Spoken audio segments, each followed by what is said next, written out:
So years and years ago when I lived in California, one of my favorite things to do in my spare time was to go surfing. Anybody here ever been surfing? Yep, a few hands, yep, so you know. Well, when our family moved to Washington, I was told, in fact, I was promised, there was surfing in Washington. The problem was, I realized after a while, surfing in California looks a little bit like this, but surfing in Washington is a little more like this.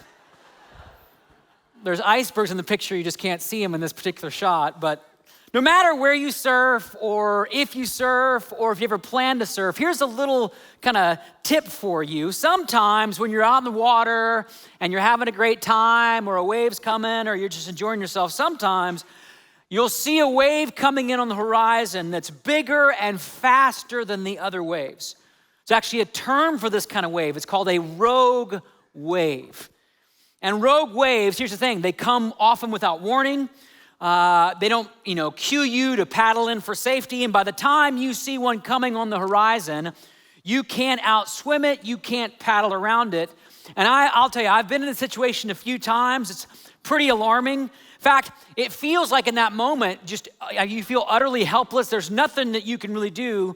In fact, all you can do, and this is what a surf instructor would tell you to do, all you can really do is take a deep breath and dive down actually into the water and under the wave and let the wave pass over you. And just accept the fact that you should have taken up golfing in that moment. You just need to be okay with that. Here's my point. Rogue waves are not just a part of surfing, they're actually a part of our lives. These are the waves of life that come seemingly without warning or maybe without cause. One day, everything is fine, and the next day, you get fired, or you get divorced, or you get cancer, or you get rejected. And so here's the question I kind of want to just raise with you. We're going to kind of explore today in our time together. What do you do when that rogue wave comes? What do you do when you're struggling or hurting or grieving and it feels like there's nothing else you can do? What do you do when you realize, and by the way, if you haven't already figured this out, you're gonna figure it out in your life at some point. What do you do when you realize you're not in charge of the waves? Well, some of you know we're in this series called Jesus Gets It.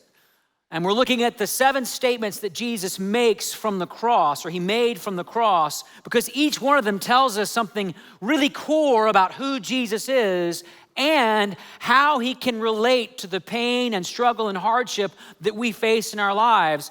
Because as we've said each week, Jesus is the only God who understands, who gets what you're going through.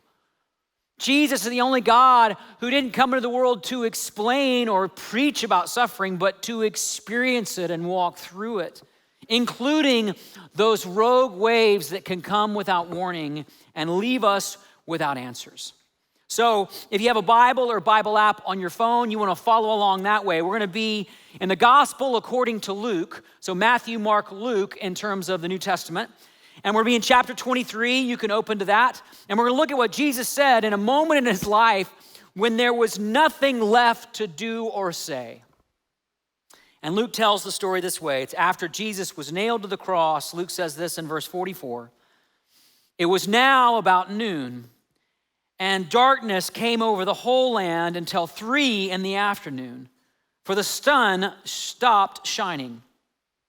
And the curtain of the temple was torn in two. If you have questions about that, we actually unpacked that part of the story 2 weeks ago. And then Jesus called out in a loud voice, "Father, into your hands I commit my spirit." And when he had said this, he breathed his last. So the words of Jesus we're going to explore, unpack, dive in today is this simple phrase. Maybe you've heard it before, maybe you've skipped on past it, maybe you didn't think much of it. Simply, "Father, into your hands I commit my spirit." Now, for me, the first thing that really jumped out for me as I began to reflect on this moment, this story, is actually what Jesus didn't say. He didn't say, "God, get me out of this," or "God, do something, or God, change this situation. God, eliminate this from my life. I certainly would have prayed a prayer something like that. Some of you will remember that when Jesus was crucified, there were two other men crucified beside him, both convicted criminals. And one of them, while he was on the cross, began yelling at Jesus, "Aren't you the Messiah? Well, save yourself and us," he says. Now, I'll be honest, that's more what I would have been saying. Maybe, hopefully, without the sarcasm and insults that the criminal was using, because his words reflect the most common, most universal prayer there is when a rogue wave comes into our lives. God, do something. Anybody else ever prayed a prayer like that? I remember years ago when I was living in California, I was on the freeway and I was driving too fast and I saw a police car on the side of the road. Some of you have been in a moment like that. But instead of just casually slowing down, I slammed on the brakes and I drove by him at like walking speed. Like I was going really slow, basically confirming the fact that I had been speeding before. And so I looked in my rearview mirror and I watched, and he pulled out on the road. He passed a couple of cars. You're praying, please get the other guy, please get the other guy. It's very Christian of us to say so. But then he pulled in right behind me, turned on his lights. And I remember in that moment having this thought, God, I need you to get me out of this. Like I can't afford to pay this ticket. I can't have my insurance rate go up. And so when the officer got out and came to my window, like I was kind of in desperation mode. So I said, "Good afternoon, officer. My name is Scott. I'm a pastor. What can I do for you today?" And so he asked me, "Pastor, well, why are you driving so fast?" And so I tried to come up with some kind of quasi-legitimate excuse. I described how I had recently moved to the state and I was just trying to keep up with traffic. People in California drive so fast. I'm just trying to keep up out there. And he said, "Well, how long have you been living in California?" And I replied, "About 9 months." And he looked down at my out-of-state license, and I kid you not, he said, "Do you know how long you can live here before you need to get a California driver's license?" I said, 9 months, kind of with a smile. 10 days, he said. And he started writing me another ticket, kid you not. So I'm putting on the charm now, "Sir, I really don't think that's necessary. I'm sure we could do something about it." To which he said, "Oh, and I see you still have your out-of-state license plates on your car." He wrote me up for that too. So California is a 3-strike state. I got all 3 like in one stop. Like I'm just like taking off the road.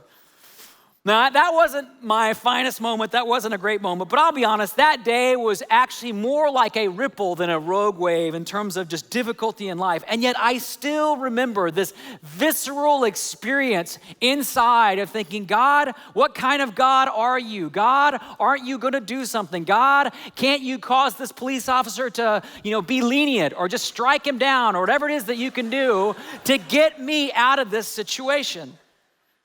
Because that's actually the most universal prayer there is. Right now, some of you are struggling in a relationship or your marriage and you don't know what to do. Some of you are facing financial problems or career problems and there's no clear path forward for you. Some of you are feeling weighed down by an addiction or a habit or a secret. Some of you are living under the cloud of depression in your life and it feels like there's nothing you can do to change it or stop it or fix it. And so, like that criminal next to Jesus, our hearts are often in this posture of, "Aren't you the Messiah? Can't you do something?" Are you with me on this, by the way? Has anyone else been in this moment? But when Jesus is on the cross, get this, he doesn't demand that God do anything. Instead, he prays, "Father, into your hands I commit my spirit." In other words, instead of demanding that God change his circumstances, he simply accepts them and entrusts himself to God in the midst of them. He accepts them and entrusts himself to God in the midst of them. In short, Jesus surrenders himself. In that moment, he surrenders himself to God. Now, what does that mean? That word maybe you grew up in a church environment and you've heard a word like that or gets those around. It can be really confusing. Surrender is not being passive. In fact, it's a very active decision. It's a choice that you have to have a will to make. It's not weakness. In fact, it takes great courage and strength in a moment like this to actually surrender yourself. And even more important, surrendering yourself is very different than detaching yourself from the moment you're in. And by the way, we can be really good at trying to detach ourselves from the painful moments we experience. We do it in all kinds of ways: drinking, fantasizing, achieving, spending, scrolling, avoiding. All those are ways to create physical or emotional, spiritual distance or detachment from a person or situation that's causing us pain. In fact, a lot of the frustration and impatience you see in other people is just their way of trying to detach or deal with, or distance themselves from their own pain. And a funny example from this past week, Nina was out of town, and so Nora and Judah and I spent a lot of time playing an old board game called Sorry. Anybody remember the old board game Sorry? Well, when you have kids who are just 6 and 4, losing a game of Sorry can be an emotional experience. It can be really hard. In fact, the pain of losing at times was so great this week. There was screaming, there was crying, there was yelling, there was physically throwing game pieces at other people. And here's the thing, the kids did it too, all right? I mean, they were just as angry about losing as I was. That's a form of detachment, right? It's a form of trying to distance myself from the pain I've experienced or taking it out on other people. Another way that we would deal with hardship or pain is we just begin to resign ourselves to it. Some of you have been there, maybe you're there right now. They say things like, oh, well, this is how it is. I've got a bad relationship or a bad job or a bad boss or a bad roommate. But here's the thing, Jesus doesn't resign himself to his pain.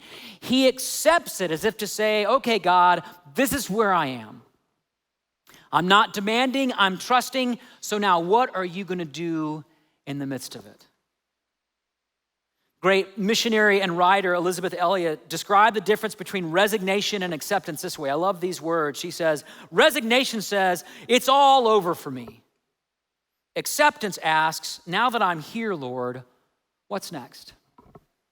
Resignation says, what a waste. Anyone else ever thought that? I have. But acceptance says, in what redemptive way can you use this mess, Lord? Do you see the difference? See, resignation just assumes this is how it is, it's not gonna change, and the only thing God could ever do is just kind of pull me out of it. Acceptance says, this moment, as painful as it may be, is where God is going to bless me. In this moment, in this pain, in this mess.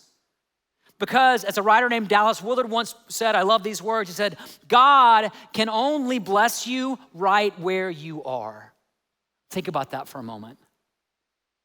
God doesn't bless you where you should be or where you wish you were or where you think you might be someday. God can only bless you right where you are, no matter how messy the situation or how big the wave.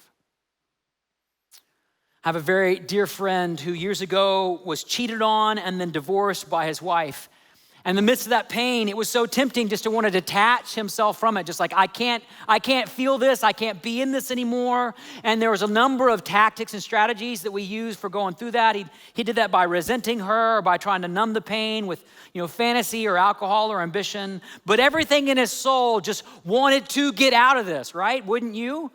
And detach from it until one night he's driving in his car. He realizes in his soul there's no way to get around this pain or situation. So he pulled his car over, found a phone booth that was in the parking lot of a church.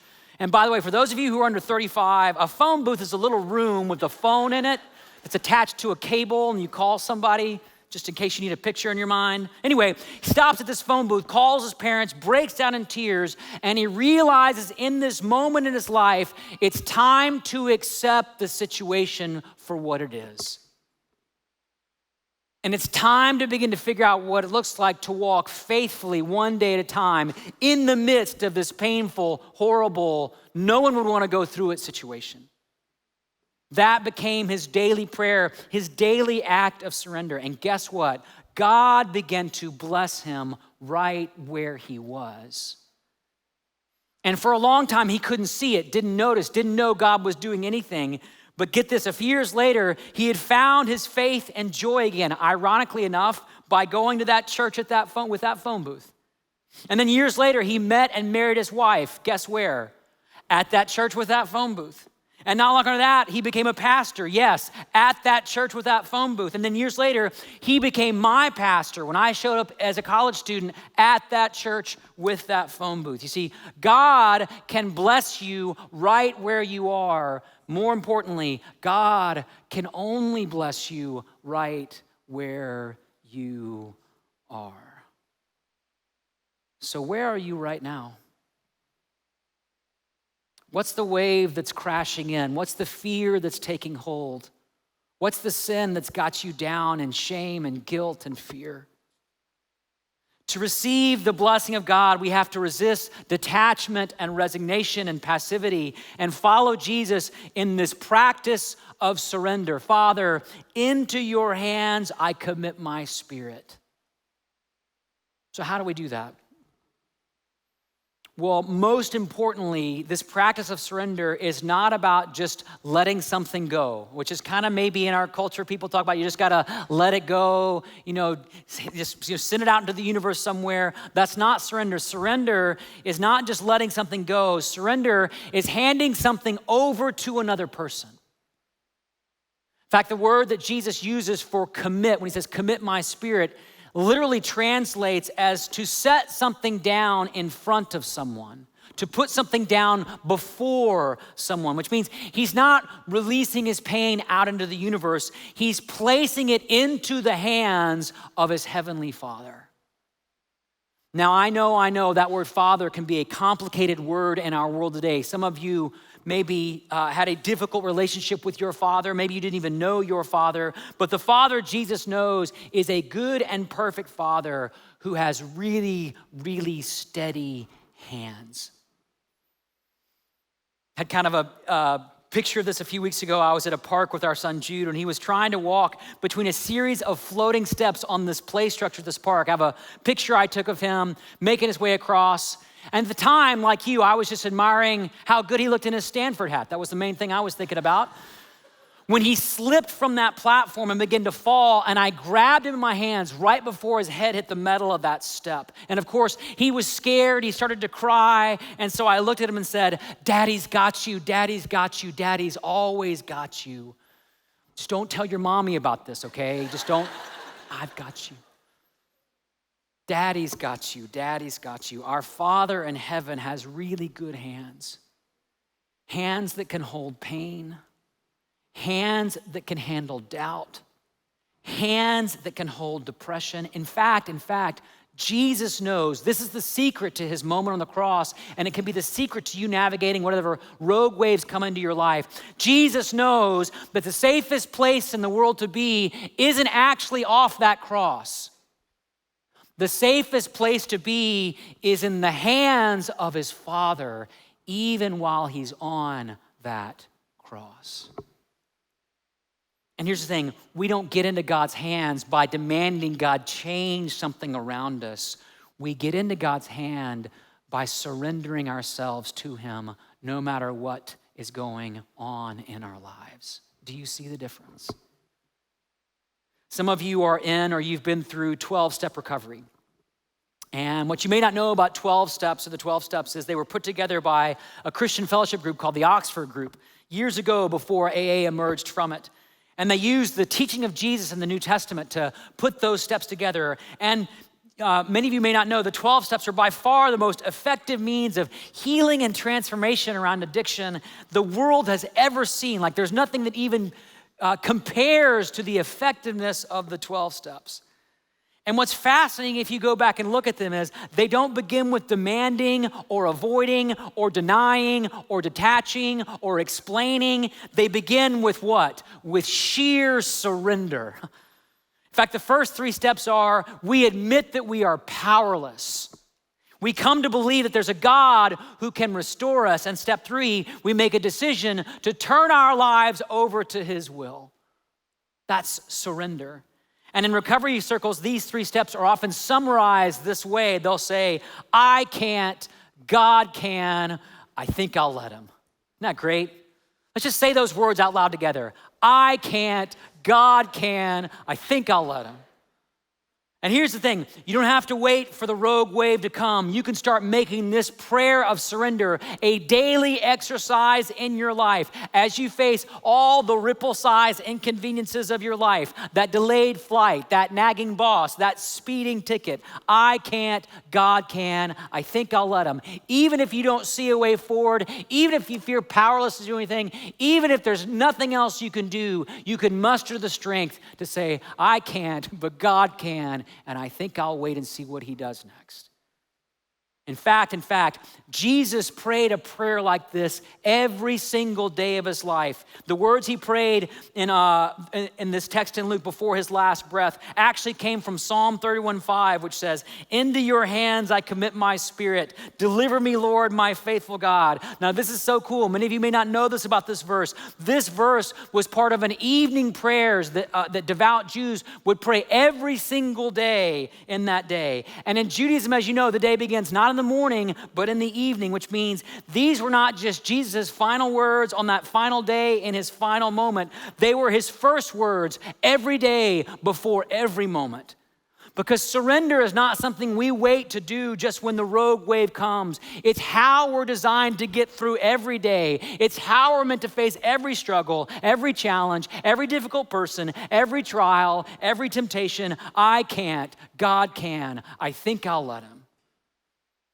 It's not passive, it's not weak, it's not detaching, it's active, it's strong, it's engaging, it confronts the moment, not with, God, you gotta get me out, but God, I trust you every step of the way. Do you see the difference?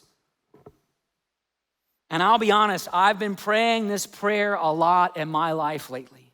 Sometimes multiple times a day when my anxieties are up, or my spirits are down, or just when it feels like there's nothing else I can do. And by the way, in most moments of your life, there's not a whole lot you actually can do.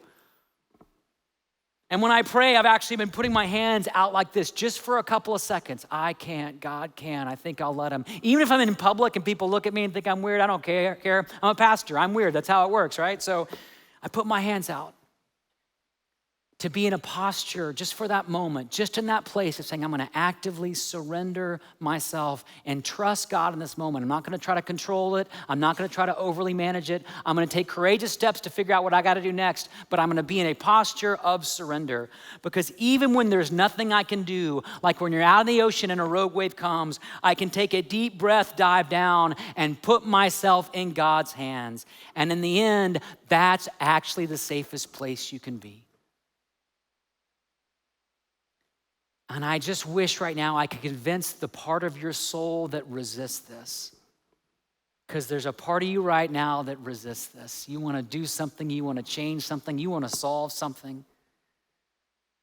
But the safest place to be before Jesus breathed his last breath, something he had prayed thousands of times. God, once again, here we are, and I'm gonna do it again right now, even if all I have is one breath. Into your hands I commit my spirit. Into your hands I commit my spirit. Into your hands I commit my spirit. Some of you may know the story, but in the late 1800s, there was a lawyer from Chicago named Horatio Spafford. And he was a talented lawyer with a sweet family, a wife, 4 daughters, all 12 and under. And they were planning to take a trip to Europe, but he had to delay because of some work stuff. So he sent his wife and 4 daughters ahead of him on a ship across the ocean. But while crossing the Atlantic, another ship struck theirs and all 4 of his daughters drowned. And so destroyed and distraught, he got on the very next ship to go and be with his grieving wife. And as the boat passed the place where his daughters were lost at sea, he wrote these well-known words, when peace like a river attendeth my way, when sorrows like sea billows roll, those are the rogue waves, aren't they? Whatever my lot, thou hast taught me to say, it is well with my soul. That's surrender. And that's the only place we need to be. That's the only place you need to be right now. And so we're gonna take a few moments not to think more about this, but actually do some of this work, some of this surrendering work in our lives. So here's what I want to ask you to do. If you're able, if you would just stand to your feet, everybody who's able to stand to your feet. And we're gonna actually sing the words of this old classic song together. And as we sing this song, I'm gonna invite you to do something. I want you to stare down in your mind's eye that rogue wave that you may be facing.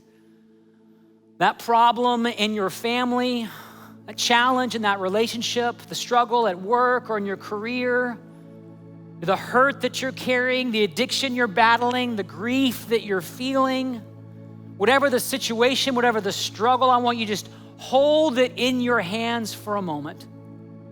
And now, actually, I want you to do this. I want you to hold your hands out like this. It's okay, it's not weird. Just hold them out in a posture like this. And as we sing this song, even if the words feel a little unfamiliar, I want you to practice surrender. Practice trusting God, not to change the wave, but to be with you and carry you through it, no matter how big or scary it may seem. And so, Jesus, into your hands, we want to commit our lives, our hearts, our minds, our situations, our struggles, our pain, our problems. For this moment, we're not going to solve them. We're not going to manage them. We're not going to complain about them or demand anything. We're just going to exhale, breathe in deep, and trust you more. We surrender, Jesus. We surrender. We surrender.